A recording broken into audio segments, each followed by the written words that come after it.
Good afternoon.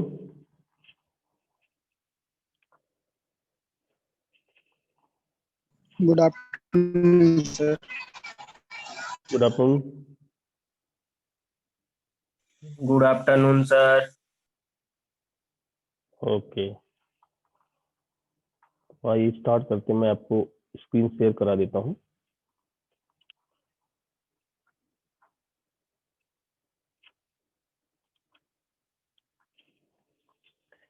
आइए,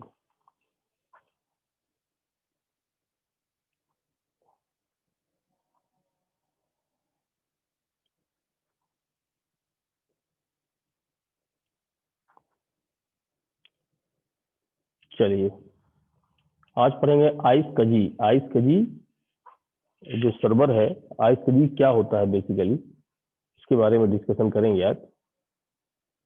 देखिए,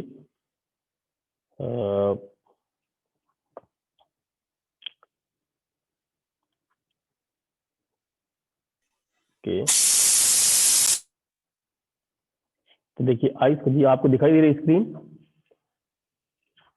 आप लोगों को स्क्रीन दिखाई दे रही है। Hello, yes sir.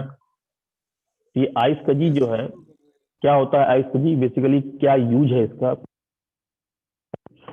ठीक है। तो आइस कजी की आवश्यकता क्यों पड़ी, इसका बेसिक नाम क्या है, internet small computer system interface हम इसको बोलते हैं, ठीक है ना। Internet small computer system interface कहलाता है इसका जी। इसका यूज क्या है, तो इंट्रोडक्शन में अगर देखें तो सिंपल क्या है कि it is an industry standard protocol कहलाता है, जो कुछ allow sharing a block storage, ठीक है। जो ब्लॉक स्टोरेज है उसकी बात यहाँ पे हो रही, ठीक है। आवाज आ रही है आप लोगों को? यस सर, आ रहे हैं। तो मेरी आवाज आप लोगों को पहुंच रही है ना?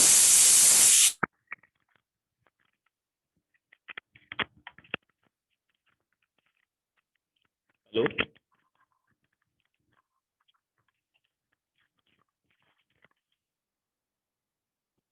Hello, hello, hello, yes sir. ठीक है ना, मेरी आवाज आ रही है? थोड़ा सा बैटरी इसमें इसकी थोड़ा सा डाउन है, तो वजह से मैंने इसको चार्ज में लगा दिया है। ओके, तो हो सकता है आप लोग की आवाज मैं ना सुन पाऊँ करेंटली, बट डोंट माइंड, मैं कोशिश करूंगा। ओके, तो जो आइस को जी आपका जो ये एक स्टैंडर्ड प्रोटोकॉल है, जो क्या करता है कि which allows sharing of block storage over the internet. मतलब कि काफी ब्लॉक जो है, काफी ब्लॉक ऑफ स्टोरेज चाहिए होता है। जैसे मैं इसका एक एग्जाम्पल मैं अभी आपको बताता हूँ, एक इसका फिगर बना के, कि ये जो प्रोटोकॉल है ये communicating with the input output device, CPD storage device basically. तो आइस iSCSI is an, iSCSI बोलते हैं इसको बेसिकली, आइस कजी, ठीक है ना, प्रोनाउंसिएट इसका आइस कजी है। So it is an IP-based standard for connecting data storage device over a internet and moving data by carrying SCSI commands over the IP network. In a simple word, ISCSI is an interface for communication between the initiator and target. ये basically दो component होते हैं आइसकजी के। एक होता है आइसकजी initiator, just like client के लिए यूज करते हैं। एक होता है आइसकजी टारगेट सर्वर, ये बेसिकली यूज करते हैं सर्वर के लिए। तो इसमें मैं आपको ले चलता हूँ, सीधे मैं आपको शेयर कराता हूँ, पेंट पे आता हूँ मैं आपको। ये देखिए,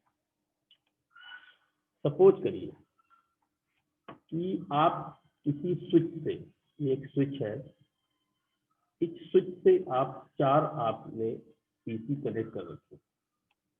सपोज ये चार पीसी आपके कनेक्ट है, ओके। ये चार पीसी मैंने यहाँ पे कनेक्ट कर रखा, ये स्विच के थ्रू आपके कनेक्टेड है। अब इन चारों पीसीज को मुझे जो है अलग अलग स्टोरेज प्रोवाइड कराना है, ठीक है। क्या प्रोवाइड कराना है? अलग अलग स्टोरेज मुझे प्रोवाइड कराना है। तो इसके लिए बेसिकली हम क्या यूज करें? सबसे पहले हम ये देखें कि ये जो चारों आपके क्लाइंट्स हैं, इनको हम 1 बाय 1 डेटा स्टोरेज दें, ठीक है।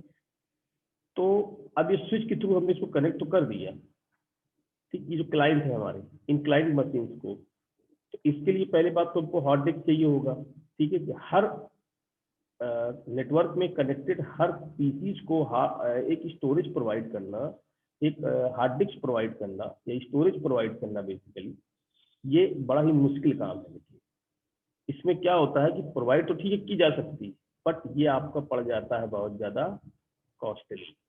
नॉर्मली कॉस्टली पड़ेगा, जैसे कि मैंने बात की आपको, ये आपको बहुत ही कॉस्टली पड़ेगा, ठीक है।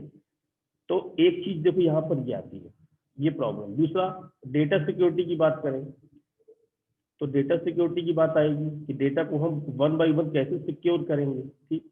फिर हमें इसके लिए एक बैकअप भी क्रिएट करना होगा। अगर ऐसा हम करते हैं तो फिर की बात, हमें बहुत ज्यादा मैन पावर की आवश्यकता पड़ेगी।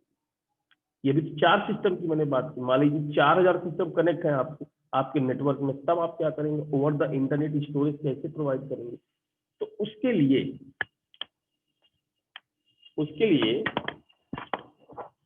जो आई बात, उसके लिए मेन जो बात यहाँ पर आई वो ये आई कि आपका जो ये जो स्विच है, यानी कि हम इसको जो है एक आइस का जी, यानी कि ये एक टारगेट सर्वर है, ठीक है ना।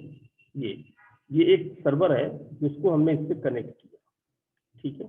इसको हमने इससे कनेक्ट किया और मैंने इसको 1 टीबी का 1 टेराबाइट का हार्ड डिस्क दे दिया सर्वर को।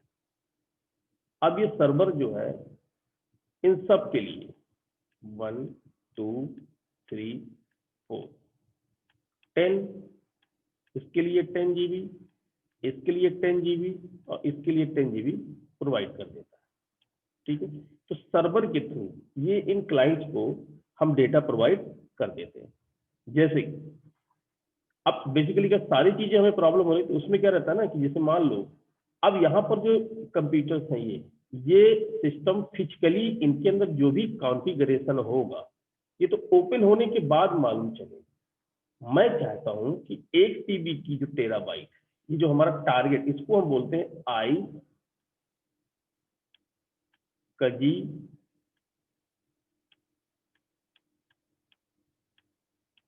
टारगेट सर्वर, ये आपका आइस कजी टारगेट सर्विस कहलाता है, ठीक है। ये टारगेट, ठीक है, और ये आपका कहलाता है ice कजी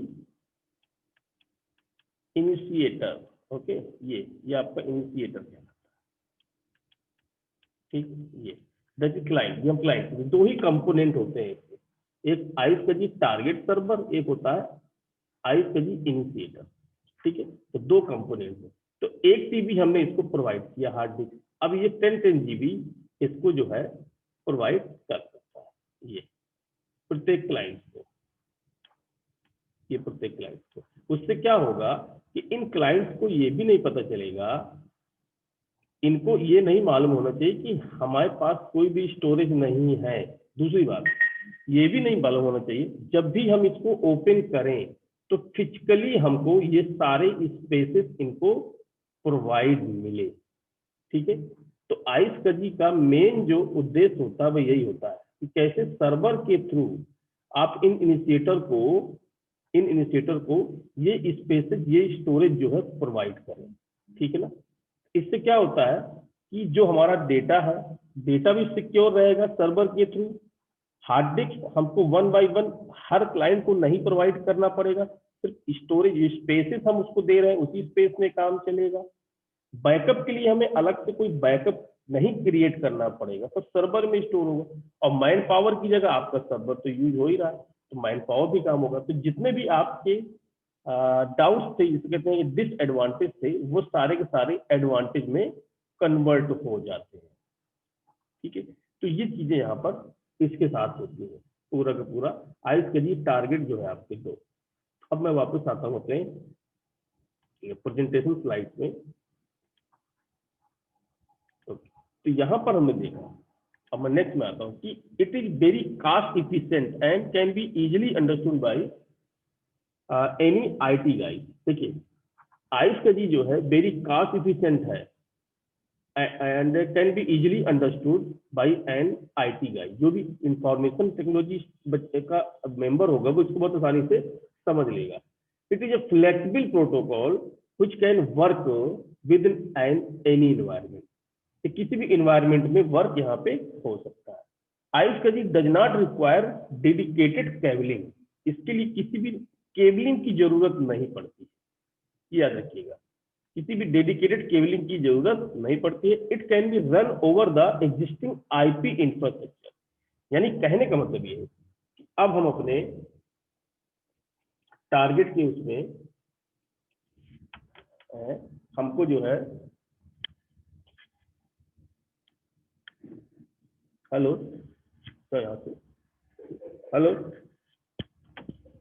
hello Sumit, yes sir. सुनाई दे रहा है ना? यस सर, सुनाई दे रहा है। ओके, तो यहाँ पर जो डेडिकेटेड केबलिंग है वो बेसिकली यहाँ पे हो रही, ठीक है।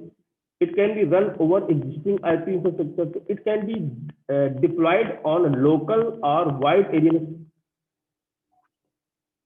ठीक है।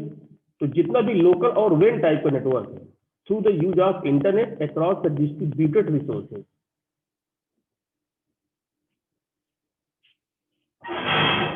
तो जो internet across the distributed resource है, जिसमें मैंने भी आपको बताया कि किसी एक पर्टिकुलर सर्वर से सभी क्लाइंट्स को आप थ्रू द इंटरनेट, आप इंटरनेट के थ्रू ही दे रहे हैं ना। तो इसके लिए एक चीज और मैं आपको बता दूं कि जब आपको इस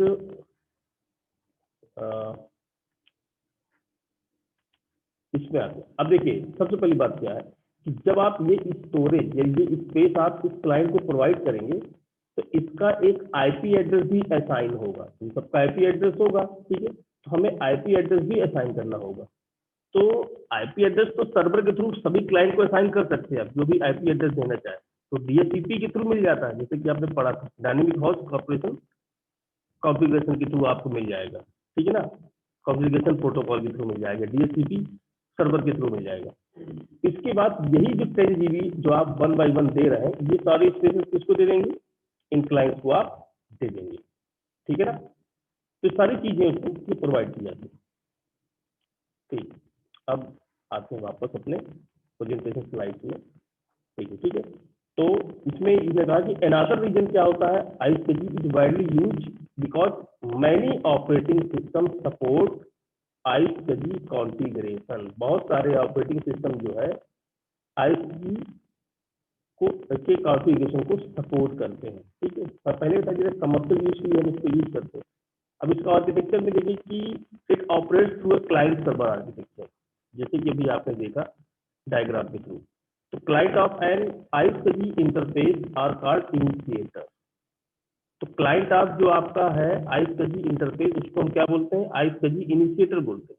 और server of an ISP interface, उसको क्या बोलते हैं? टारगेट बोलते हैं। फिर रिपीट कर रहा हूँ, client of an ISP interface called initiator, ठीक है ना, एमसीक्यू के हिसाब से। Server of an ISP interface is called target. दो कंपोनेंट होते हैं, एक आईएसपी इनिशिएटर, एक आईएसपी टारगेट।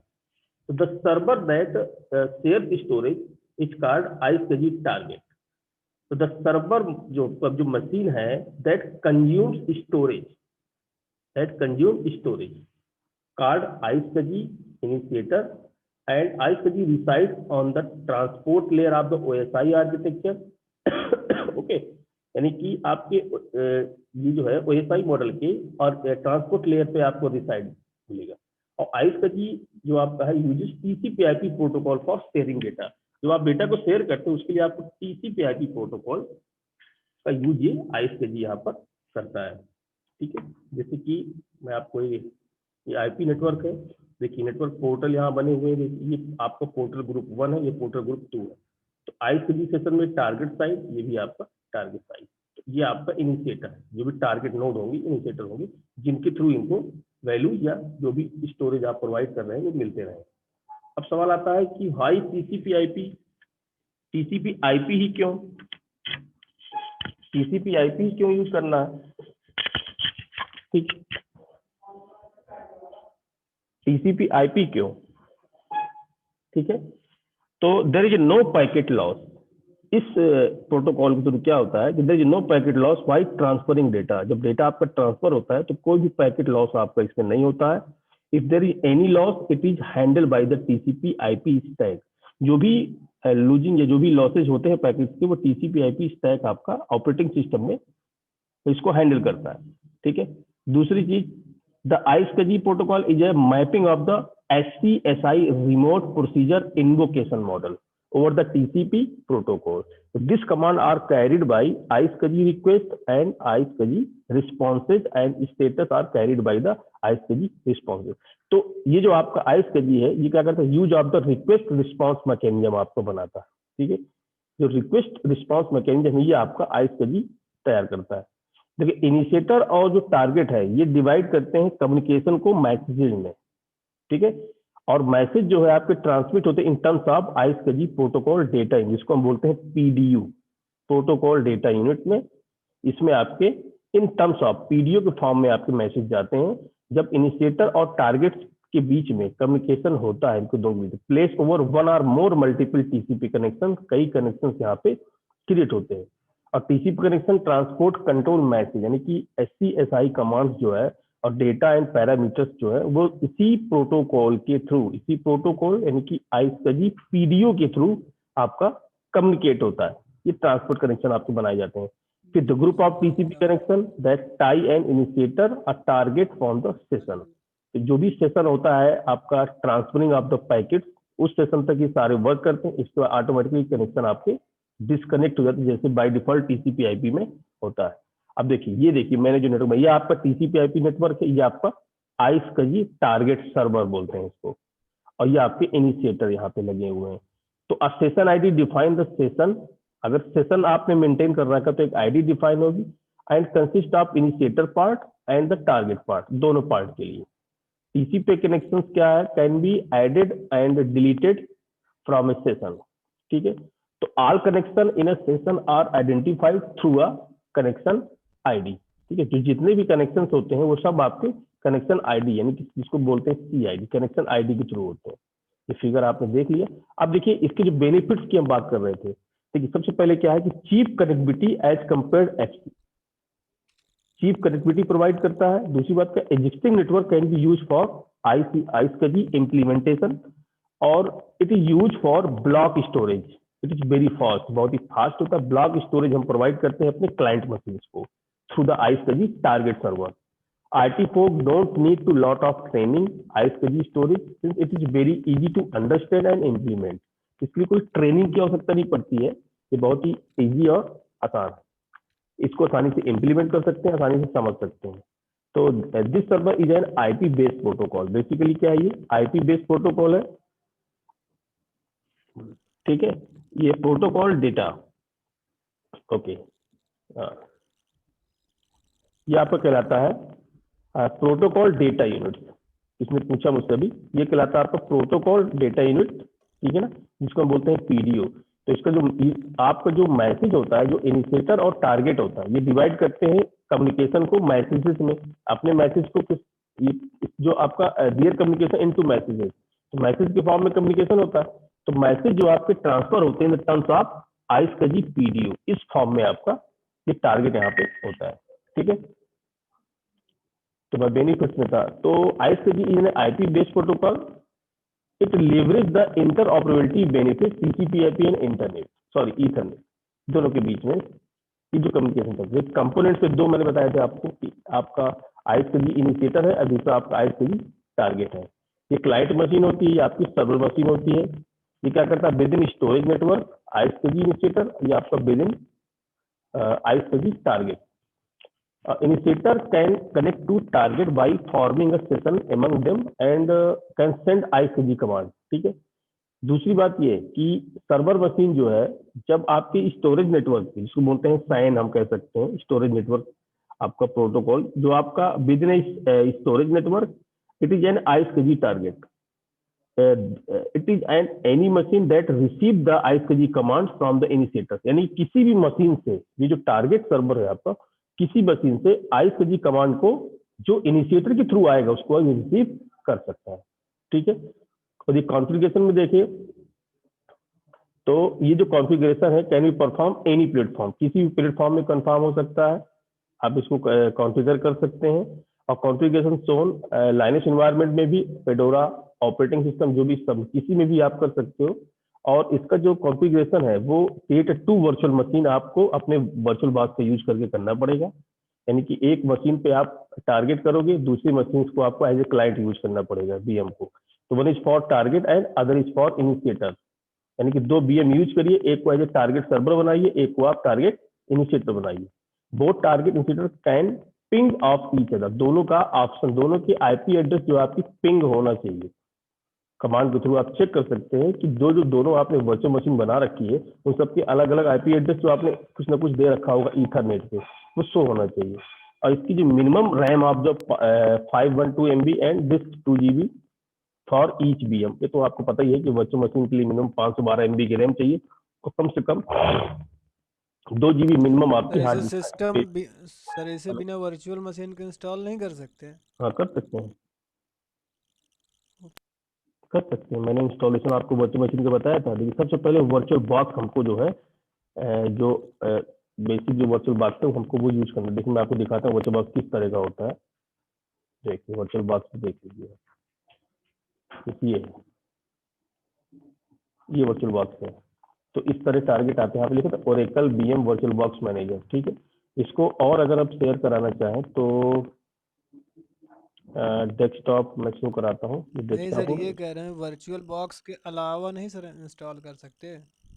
नहीं नहीं नहीं ऐसा नहीं। आपको वीएम इंस्टॉल करना है तो वर्चुअल बॉक्स तो आपको करना पड़ेगा, क्योंकि आपको एक आईएसओ फाइल आपको मिलती है, उसी आईएसओ फाइल को फिर आप बाद में उसमें डिप्लॉय करते हो, तब आप वीएम पे काम कर पाते हो। नहीं सर, ठीक वो है, समझ गए। जैसे विंडो इंस्टॉल करते हैं तो वैसे सर इसको नहीं इंस्टॉल कर सकते सिस्टम में? सिस्टम में कैसे? जैसे जैसे सर, जैसे वर्चुअल बॉक्स में तो कोई विंडो इंस्टॉल कर लेते हैं, और हम्म, जैसे बूटेबल पेन ड्राइव बना के सर सिस्टम में बिना वर्चुअल वीएम का यूज़ करके इंस्टॉल कर लेते हैं, तो क्या विंडो नहीं सर्वर नहीं नहीं इसके इंस्टॉल लिए, कर नहीं नहीं सकते? इसके लिए तो प्लेटफॉर्म चाहिए। एक बार मैं करने की कोशिश किया तो दोबारा से मुझे फॉर्मेट करना पड़ा था, ये मैं कर चुका हूँ। जो आईएसओ अच्छा। फाइल होती है विंडो सर्वर की, जिसकी तुम बात कर रहे हो, विंडोज सर्वर चाहे यस 12 हो, चाहे 16 हो, चाहे 19 हो, तुम डायरेक्टली इंस्टॉल कैसे करोगे? डायरेक्टली इंस्टॉल मैंने किया था एक बार, तुम्हें सिस्टम दोबारा से फॉर्मेट करना पड़ा था। तो मैंने वर्चुअल बॉक्स को फिर वहां से वर्चुअल बॉक्स के थ्रू मैंने इसको एक्सेस किया था। Hello, okay sir, okay sir. मैंने वर्चुअल बॉक्स के थ्रू ही किया था, उसको डायरेक्टली आप नहीं कर सकते। ठीक है, ओके। Yes sir. सर पहले भी इसके बहुत वर्जन्स आए थे, तो क्या सर पहले भी वर्चुअल बॉक्स यूज़ होता था? जोर से बोलो, क्या कह रहे हो? ये कह रहे हैं कि पहले भी इसके बहुत सारे वर्जन्स आए थे, तो क्या पहले भी वर्चुअल बॉक्स यूज़ होता हाँ था? हाँ, इसके देखो इसके कई वर्जन था। एक होता है बीएम वेयर के थ्रू भी आप कर सकते हो, लेकिन वर्चुअल यस बॉक्स सर। सबसे बेस्ट है। एक बीएम वेयर आता था, उसके थ्रू भी आप कर सकते हो। मतलब सर सिस्टम में तो कर सकते हैं ना, मतलब मनाही हाँ तो नहीं है? सिस्टम में कर सकते हैं, लेकिन मैंने कहा डायरेक्टली आप आईएसओ फाइल कैसे कर दोगे? उसके लिए आपको वर्चुअल बॉक्स इंस्टॉल करना ही पड़ेगा। सर पहले भी तो इंस्टॉल होते थे, तो क्या सर पहले वर्चुअल बॉक्स थोड़ी ना होता था? ये पहले देखो, चलो मैं ये तुम्हारा ये क्वेश्चन जो है मेरे दिमाग में है, मैं एक बार देख लूंगा। अगर कुछ पहले कैसे करते थे ये मैं आपको बता दूंगा। अभी करंट पे तो वर्चुअल बॉक्स के थ्रू हम करते हैं, बीएम वेयर के थ्रू करते हैं। ठीक है ना, जैसे पहले यस लाइनेक्स सर। एनवायरनमेंट रहा उसके थ्रू भी करते थे। तो एक बार मैं देख लूंगा, अगर ऐसा कुछ है भी तो मैं बता दूंगा आपको। और बताइए। यस सर, जिस तरह अलग अलग ऑपरेटिंग सिस्टम वीएम वेयर में सर इंस्टॉल कर लेते हैं, बाकी वो इंस्टॉल वैसे भी हो जाते बिना वीएम वेयर के, तो उसी तरह विंडो सर्वर के लिए सर पूछ रहे थे। हाँ देख लेंगे, देख लेंगे इसको, इस क्वेश्चन को हम देख लेंगे। ठीक है, और बताओ। हो गया सर। ओके।